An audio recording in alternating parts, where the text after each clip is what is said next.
بسم اللہ الرحمن الرحیم اللہم صلی علی محمد وعلی آل محمد وبارک وسلم۔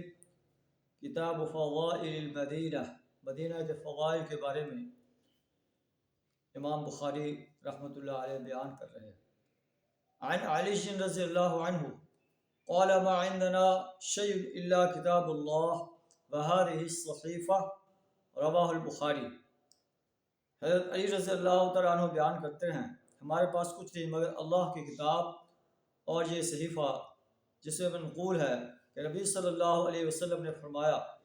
المدینہ حرم ما بین عائر الی کرہ، مدینہ جو ہے پہاڑ عیر سے فلاں جگہ تک یعنی جبل ثور تک جو ہے قابل احترام ہے۔ من احدث فیہا حدثا او آوى محدثا، جس نے کوئی نئی بات بدعت یا دست درازی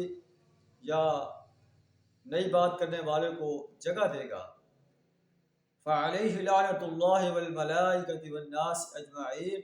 اس پر اللہ کی، فرشتوں کی اور تمام انسانوں کی طرف سے لعنت ہے۔ لا يقبل منها صرف، اس سے کوئی نفل جو ہے عبادت قبول نہیں کی جائے گی، ولا عدل، نہ کوئی فرض۔ فمن احفر مسلما فعلیہ، پھر آپ نے فرمایا وقال ذمۃ المسلمین واحدہ، مسلمانوں میں پاس عہد کی ذمہ داری مشترک ہے۔ فمن احفر مسلما فعلیہ لعنۃ اللہ والملائکۃ والناس اجمعین، اب جو کوئی مسلمان عہد توڑے اس پر فرشتوں کی اور انسانوں کی جو ہے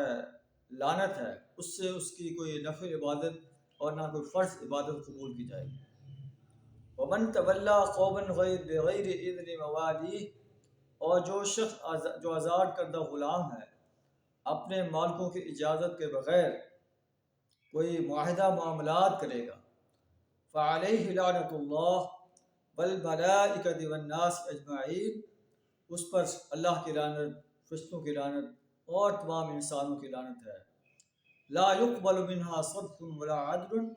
اس سے اس کا کوئی نہ نفل عبادت قبول کی جائے گی اور نہ فرض عبادت قبول کی جائے گی۔ یہ سنہری ہدایات ہیں کہ جو شخص جو ہے کسی نئی اسلام کے اندر نئی بات ایجاد کرنے والے یا جو نئی بات ایجاد کر رہا ہے اس کو جو ہے جگہ فراہم کرے گا، یا مسلمانوں کے عہد کو توڑے گا، یا جو آزاد کردہ غلام ہے اپنے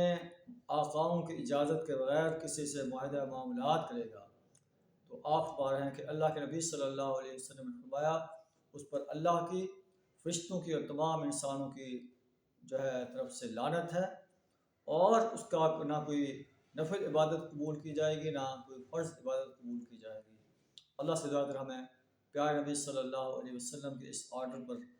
عمل کرنے کی توفیق عطا فرمائے۔ وآخر دعوانا الحمد للہ رب العالمین۔